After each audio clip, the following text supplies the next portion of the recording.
Hello everybody, thank you for watching today's video. It is about how to detect the covert narcissist. Obviously I'm not going to cover like everything, so it's just a few things, some of the things they do, some of the things they say, you know, kind of why. That's what I'm going to get into, maybe even a question or two you can ask them.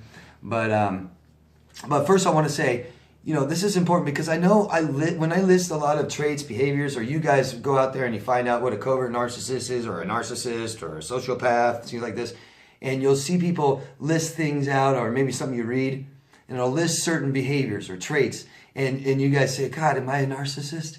You know, please try to realize, just like when a narcissist is diagnosed, they have to have 5 out of the 9 traits, criteria, to be a narcissist. So personality disorders aren't just a moment in their life or one thing. I'm asked so many times, people ask me, David, my ex did this to me. Is he a narcissist? Is she a narcissist? And it's like, one thing. How can one thing say that you're a narcissist? How can just, you know, cheating? You know, not everyone that cheats is a narcissist. Not everyone that lies is a narcissist. Not everyone that gaslights or projects or whatever is a narcissist, right? So please, when I list these things, realize, you know, a lot of people do these things that I'm going to talk about, and it doesn't mean you're a narcissist because you do something I talk about, or 2 things. I mean, but if you did all this stuff, yeah, I mean, yeah, pretty bad, right? So it's the whole thing, okay? It's everything I talk about adds up to the big picture. What is the big picture, right? And that is lying, manipulating, con artists, you know? So they cover who they are, covert, covering who they are, hiding who they are. And they're trying to be the person that you want them to be, so the person you're looking for, okay? A quote I saw a psychopath say once is, you smile even when you don't want to. I think that says a lot. So they're very self-absorbed. It's about self-absorption. Ego-driven or self-loathing is what typical narcissists seem to be. But they'll be both. The covert could be very, very both. Very, very ego and loathing to themselves. And like victim, hero. But everything is about them. Everything's about them. So things they say and talk about and things. And I want to clear up a common stigma with narcissists is that they always talk about themselves, right? That's not true. The covert narcissist, when meeting you, may just talk all about you. All about you. Make you feel good, give you all the attention, find out everything about you, find out things they might want to know later, find out what you like and be that person. So something they might say to gain your trust, make you feel safe, or sound safe, right? Things they're saying is, people have hurt me. Be that victim, hero, right? People have hurt me. I've been hurt. I've been abused. And maybe a hero man, this is so common, this heroic narcissistic man will tell women stuff like, you know, men treat women horribly. They really will talk down other men. That's so common for a narcissistic man to just really covert, real covert. Overt may not care, you know, but the covert will really talk down other men to make themselves look like heroic, you know, and gain that woman's trust. Or they may say things, you know, one thing narcissists really do, especially covert, will tell you who they are. They'll tell you, you know, I'm an empath. And that doesn't mean if you tell someone you're an empath, let me say this again, right? It doesn't mean you're a narcissist just because you say you're an empath. It's the narcissist telling you who they are all the time. I'm an empath. They'll say it all the time. I'm an empath. Well, I'm an empath. I'm an empath. Right? Or something real common a narcissist will do is just say, that's just me. That's just me. You know, they'll say something actually like a good quality about themselves and say, that's just me. Just who I am. You know? It's funny. Talking bad about people in general, just talking bad about people, saying bad things, things like that. Very, very bad, very toxic, isn't it? So that's something to look for, something they say when they're talking about others. It's in bad lights, positive, negative, negative. How do they? Their agreeability. They really want to agree with you. You know, we talk about mirroring, and I think mirroring is a very artistic way, you know, to con you, an artistic way to con you. It's, but I truly believe covert narcissist has identity issues, very much so. Remember, lying all the time, delusional, false realities. They believe their lies, always changing that narrative. You'll hear this agreeability just constantly, just me too, me too, me too, and they might say that before you even finish the sentence. You know, they're already saying, yeah, me too, before you even finish what you're saying. Mirroring or just agreeability, so have the same political affiliation, the same religious views, social issues, the same opinion on these things, same likes and dislikes. Really, really trying to pair up with you, mimic you, mirror you, copy you. They'll talk about their past relationships. They'll bring it up. Because remember what covert narcissists do in particular is that really set you up for disaster, for destruction.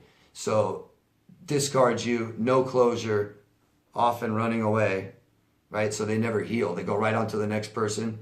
And in that relationship, they won't stop talking about you, stuff like this. So they're not healed. So they'll bring up their old girlfriends or boyfriends. Too much, especially right away. First date, they could be. You know, well, I was just really severely dumped by somebody just recently. And I know we all have that story, so it's everything, not just that, all of this, right? Really lying, manipulating. You guys don't do that, so you say it's all of this. Women treated me bad, or men hit me. You know, men have hit me in my past relationships a lot. They talk about their family. Here's some of the things they'll say. They hate me. I hate them. They abused me. Best family ever. So common with the, you know, my mom abused me so much and they're back there having, you know, with them the next day. Idealize, devalue even their family and their friends, because this is where it started, their family. This kind of behavior started in their family. Their family does it. Devalues and values and idealizes. They all do that to each other. And it just goes up and down. And they'll idealize their mom's the greatest mom in the world, my greatest dad in the world, family, oh man. And then they'll tell you about all the abuse they had, or they went out with lunch with them the next day and it was awful. They're so bad, and it just changes. Boundaries. Right? Boundaries. About what they're saying, talking. It's all questions and answers, right?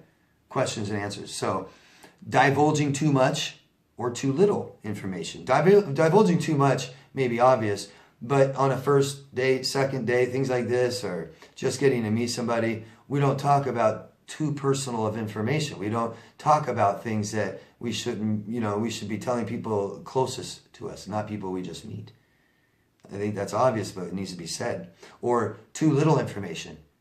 Real vague in their answers, not tell you anything about themselves. Nothing. Asking you inappropriate questions about your personal life, relationships. They might ask about your finances, your health. They might ask your finances. They might ask you, you know, do you own your house? Well, how much are your payments on your car and stuff like this? You know, really just inappropriate. How much money do you make at your work? How much do they pay you? You know, just like, you know, your health. You know, you may not want to talk about your health with people right away. You know, health is going to be a very personal issue, but they'll pry into that. They'll want to know about your health. You know, or even if you tell them I don't want to talk about it, they'll keep bringing it up, and they'll want to know all about your relationships. They're studying you. They're studying you. They want to know, you know, what's your vulnerabilities, what's your fears. What do you hate? What did your past boyfriends used to do to you? Did they, you know, do you have a real fear of abandonment? kind of issues. They want to know these things, right? Manipulators. Actions they do. And words should match actions. Things they say should match what they do. Should be the same thing. So often I have clients ask me, well, I'll say, well, I'll tell them like, well, your ex can't do this. Do you see how they can't do this? And they'll say, well, but he said that he does. He says he's good at this and that I'm bad at this. It's like, well, that's just what he's saying. But did he ever do it? No. You got to match. You can't just say I do this. In romantic sense, things they do is they want to be your ideal mate. They study you and they ask lots of questions and they want to appreciate you. They want you to feel appreciated. They want to be unique and special. They're addicted to it. They love it. They have to be it all the time, right? So they want to be that special person that you feel so appreciated. They make you feel so great and special because that's how they want to feel.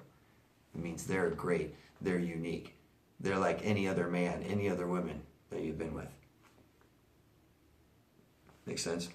The speed of things. They'll really rush, right? We say that all the time. We talk about that a lot. They'll rush the relationship. Silent commitment.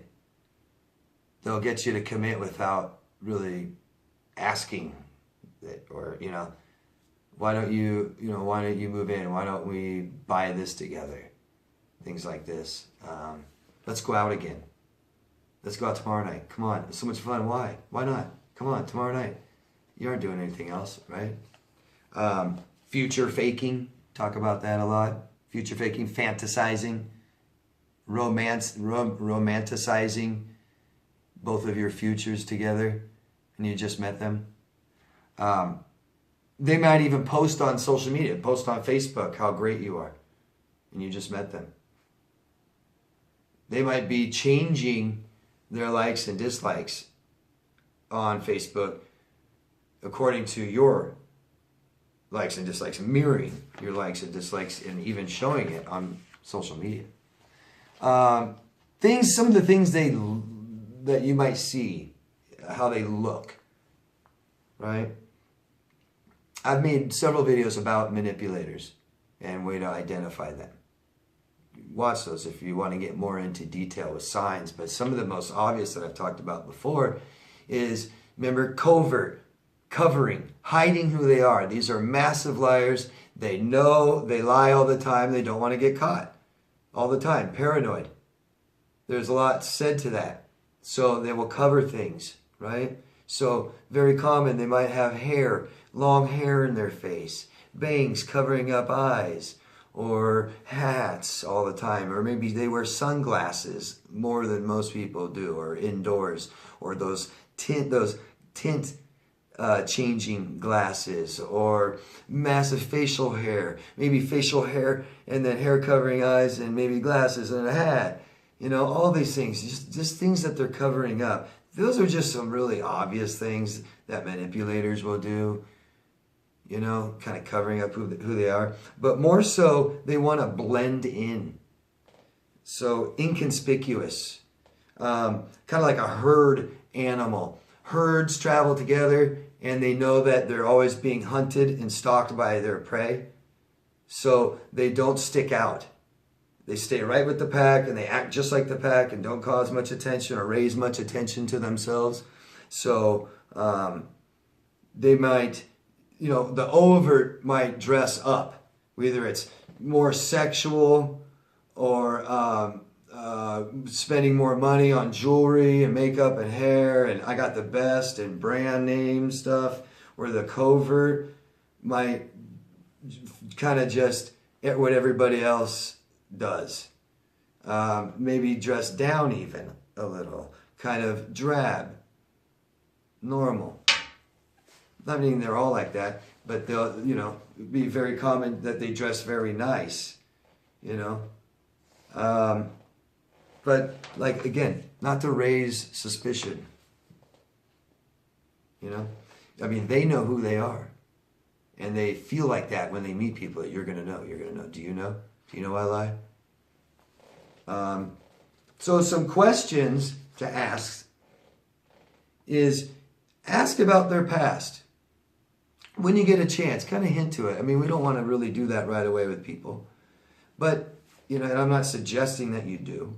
I'm just saying a way to detect some narcissist, right, is to ask about some of their past relationships. Or at least if you can find out or know about them, you'll know about how or know, have they healed from some of their bad relationships? Because they're going to start telling you, you know, unless they tell you everything's great, you know, my family's great, every relationship was great, blah, blah, blah. There's going to be indicators that there's something wrong.